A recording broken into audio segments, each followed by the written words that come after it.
Samantala, pangkalahatang naging o generally peaceful. Yan ang naging assessment ng mga dayuhan na nag-obserba sa nakalipas na halalan sa bansa. Samantala, inirekomenda ng naturang international observers na patuloy na sugpuin ang ilan pang iligal na gawain tuwing halalan tulad na lamang ng vote buying. Para sa detalye, narito ang ulat ni Aya Macalma.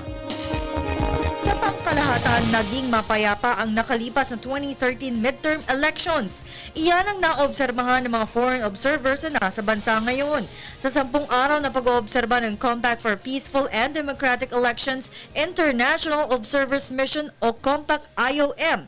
Ito ay sa kabila ng may mga naitalang karahasan bago at habang nagsasagawa ng eleksyon sa bansa. Ang mga foreign observers ay nagsagawa ng kanilang obserbasyon sa ilang probinsya, katulad ng Cagayan, Cebu at ARMM, habang 4 na araw naman sila nag-obserba sa Maynila. Anila, mapayapa ang eleksyon ngunit ang ibang problema tuwing eleksyon ay naroon pa rin, kagaya ng vote buying, political dynasty at mga magugulong voting precincts. Mindanao region, we have observed the elections to be more peaceful than 3 years ago, so we are happy about this. But still the issues of the armed personnel within the voting place, even police inside the voting place, and not unauthorized personnel inside the voting place. So there the recommendation would simply be really enforce the laws that are already there to ensure the neutrality and objectivity of the voting place.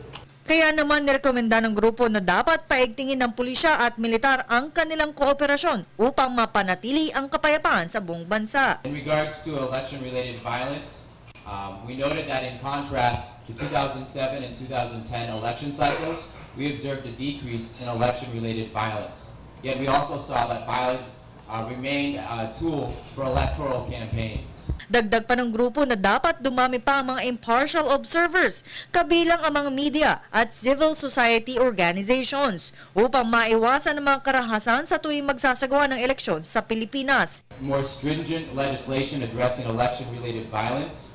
2, an increase in the presence of PNP and military during and around the elections. And 3, an increase in nonpartisan observers and media. Isa rin sa kanilang nirekomenda ay dapat mayroong backup na PCOS machine sa bawat presinto.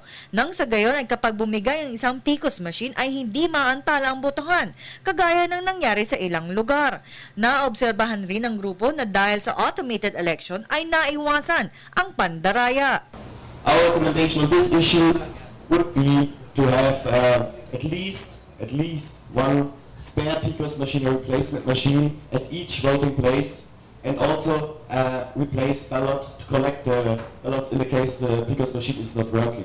Sa huli ay kanilang kinunomendahan ng bawat grupo na naging bayani sa mismong araw ng eleksyon sa kabila ng maraming problemang dinadanas ang mga guro sa tuwing eleksyon. Maging ang mga botante na may mga kapansanan at hindi alintana ang hirap na kanilang dadanasin, makarating lang sa presinto upang gawin ang kanilang mandatong bumoto. Isusumite ng grupo ang kanilang rekomendasyon sa mga kaukulang ahensya upang matugunan ang mga ito. Umaabot sa 33 observers ang dumating mula sa 6 na bansa at ito ang pinakamalaking grupong dumating para mag-obserba sa bansa ngayong eleksyon. Para sa Telebisyon ng Bayan, Aya Macalma.